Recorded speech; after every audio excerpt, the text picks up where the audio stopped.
Assalamualaikum warahmatullahi wabarakatuh. Saya sendiri Ardia. Saya Firnisa. Saya Meisha Yuliana. Saya Muhammad Fernando. Saya Raden Muhammad Firnanisa Rashid. Saya Maharani.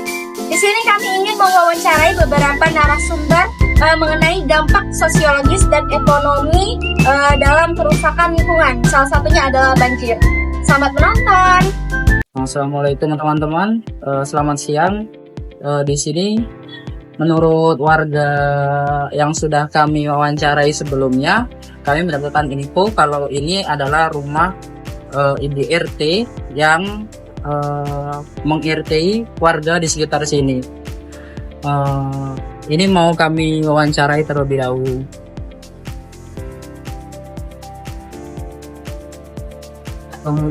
Waalaikumsalam. Perkenalkan Bu, nama saya Ardia dari mahasiswa dari Sri. Perkenalkan Ibu, saya Maharani. Alhamdulillah, menjalankan mahasiswa dari jurusan biologi. Ibu RT siapa namanya? Muslimah, sebuah X 10 atau jualan kemudian ini alasan gitu doang.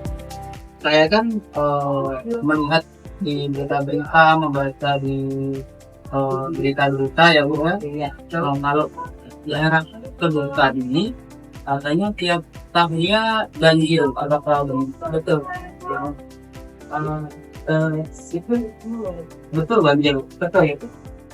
Itu banjirnya itu disebabkan oleh apa ya? kalau di sini kan setiap tahun kan banjir kan, memang adanya setiap ada bulan ini kalau misalnya seperti Desember itu lawan banjir tadi. Ya, karena kesati dia tampak banyak kan. Jadi mungkin buat hisap sama yang pohon-pohon besar itu mungkin dia kulit karena bahan air itu dan tangkal jadi dia banjir. Jadi oleh tampai ya sampah sama dia mungkin tanah air itu yang luar biasa jadi buat sidik kalau di sama pohon besar itu untuk jangan mungkin kalau airnya luar biasa mungkin kalau di ada yang tahun mungkin terkatkan air itu. Bagaimana Bu pengaruhnya terhadap warga di kehidupan sehari-hari? Tetapi kan kita sulit beraktivitas ya, terutama kalau yang tidak kendaraan bongkar itu kalau airnya terlalu dalam itu kita sulit berkendara karena kena mesin, kena pot jadi motor agak macet. Tidak bisa kemana-mana itu agak sulit karena jalanan licin.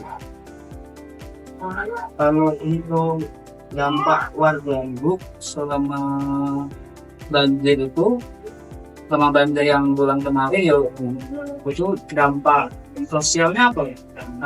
Dampak sosialnya itu misalnya kita beraktivitas bisa ya. Kedua tidak tuh anak-anak ini kalau kena air itu dampak itu gatel kita juga kan seperti di makanan ini kan kalau kesenang kena air itu kan tutup air kaki ya. Itu ya Bu, jadi dampak itu kan. Ya. Kalau untuk dampak warga ini, dampak ekonomi mereka gimana saat banjir? Kalau dampak ekonomi itu karena banjir itu kan seperti orang kalau ke warung belanja kan susah karena dia kan banjir satu di sini jalanan. Yang kedua kalau yang punya usaha lain kegenangan banjir otomatis warga sulit buat menjangkaunya, malas kan atau karena licin. Kedua kan dia air terlalu dalam jadi malas buat dampak ekonomi kepada yang punya usaha lain. Ya, itu orang tersebut rezeki ya Bu. Ya. Harapan diri ya kepada pemerintah di mana agar masalah ini tidak berulang terus Per tahun ini. Harapan hari itu kan supaya di sini kan ada sesuatu jalan yang tidak satu sebelah tinggi. Kalau bisa kan jalannya ini misalnya kan 1 meter. Iya. Kami itu harapan kami ke pemerintah itu supaya jalan itu ditinggikan 2 meter. Insya Allah kalau 2 meter itu dia banjir besar jadi dia tidak terendam jalan ini.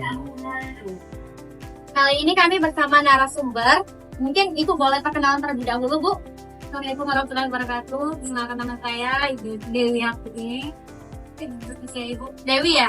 Jadi kami di sini mau wawancara Ibu yang sangat familiar sekali bahwasanya banyak sekali berita-berita yang menjelaskan bahwasanya Tegukan ini salah satu daerah yang sering terkena banjir. Kira-kira banjir di sini sering terjadi nggak sih Bu?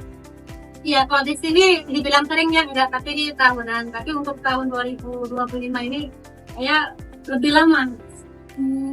Lebih lama banjir. Jadi banjir ini juga banyak sekali dampak-dampaknya dalam kehidupan sehari-hari. Iya. Kira-kira menurut Ibu, apa sih yang menjadi penyebab terjadinya banjir di daerah ini? Kalau menurut saya ya, yang saya lihat itu mungkin terutama itu sampah. Karena di sini masyarakatnya masih buang sampah di sungai. Jadi mungkin itu jadi yang saya ketahui seperti itu. Jadi tempatnya itu sampah. Nah, kemudian pertanyaan selanjutnya Bu, bagaimana sih banjir ini mempengaruhi hubungan sosial antar warga di lingkungan ini? Ya berpengaruh, tidak, kita susah bersosialisasi gitu kan. Apalagi kalau yang lebih parahnya itu kan banjirnya itu daerah belakang. Jadi kalau dari depan ya, dari yang depan mau ke belakang atau mau ke warung, ada mau ke pasar, ada juga misalkan keluarga yang sakit. Ya harus ini sih. Kalau tidak mau meredakan dulu banjirnya ya harus siap-siap angkat. Bisa payah. Bisa payah. Iya. Kan tinggi, kalau semakin ke belakang makin tinggi banjirnya. Jadi itulah ya dampak sosial tadi. Jadi kemudian pertanyaan selanjutnya, apa sih dampak jangka panjang dari banjir terhadap kondisi ekonomi? Kalau dari segi faktor ekonomi, sepertinya ya itu tadi masyarakatnya tidak susah. Ya, yang berdampaknya itu bagian punya warung-warung kecil, karena di sini kan banyak warung kecil gitu kan. Jadi kalau ada itu tidak ada pembeli, tidak ada penghasilan. Jadi penghasilannya berkurang, Masalah akses jalan lagi. Jadi males keluar rumah kan kalau mau ke warung. Jadi banyak ya, dan artinya kasihan juga untuk pedagang-pedagang kecil gitu ya Bu. Iya benar. Selanjutnya, kira-kira apa sih Bu upaya yang harusnya dilakukan untuk pemerintah gitu, atau saran kepada pemerintah mungkin sebagai kita sebagai masyarakat ini? Kalau harapan saya kelas masyarakat ya, agar pemerintah lebih banyak penyuluhan gitu ya, baik dari RT ke RT. Jadi penyuluhan ke masyarakat itu bahwa bahayanya membuang sampah di sungai. Ya sampai tadi bisa mengakibatkan banjir dan kita sendiri nanti yang akan mengalaminya kalau kita buang sampah karena sebenarnya kita sudah punya misalnya tempat sampah nih, pembuangan sampah, tapi karena mungkin jauh dari pemukiman penduduk, jadi sudah buang sampahnya di sungai aja. Jadi masyarakat tuh harus diedukasi, diberikan pengertian gitu kan harus jangan cuma sekali sosialisasinya itu ke masyarakat kan, memberikan pengertian bahwa bahaya sekali kalau buang sampah di sungai. Baik, jadi sekarang kami di sini sudah bersama dengan narasumber kedua. Sebelumnya Ibu boleh perkenalkan diri terlebih dahulu. Oh, nama ibu nih Peggy Yulianti. Oke. Nah Ibu di sini tuh benar nggak sih katanya di situ sering terjadi banjir Bu? Yo, di sini sering terjadi banjir. Terutama kita nih banjirnya nih setahun sekali. Tapi walau setahun sekali lama, bisa hampir 4 bulan. Tanggurnya. Berarti banyak sekali ya Bu dampak-dampak banjir dalam kehidupan sehari-hari. Iya, berdampak. Terutama Kira-kira kalau untuk dampak sosial dari banjir ini apa sih Bu? iya, kita nih kan kalau banjir ini sering lembab di rumah. Jadi males nak ke tetangga nih. Jadi masing-masing. Jadi susah nak bersosialisasi tadi kan.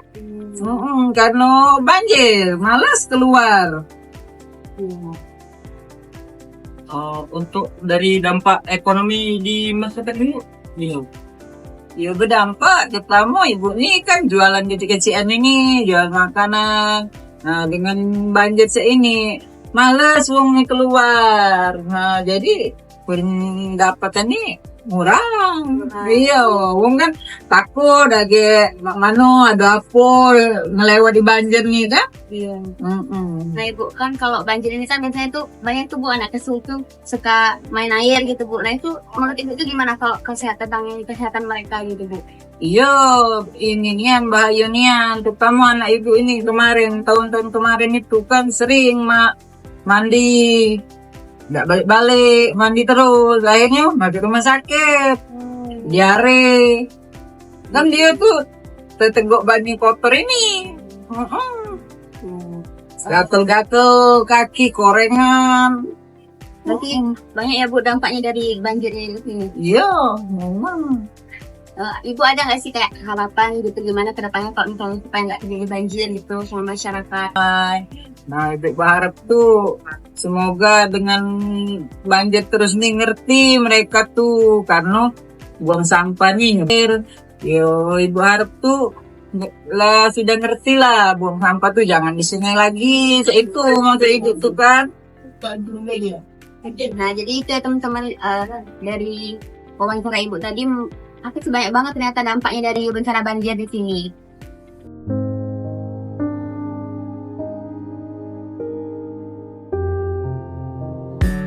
Itu tadi video mengenai wawancara dari kelompok kami. Semoga bermanfaat. Jangan lupa Like, comment, share. Dan jangan lupa di subscribe.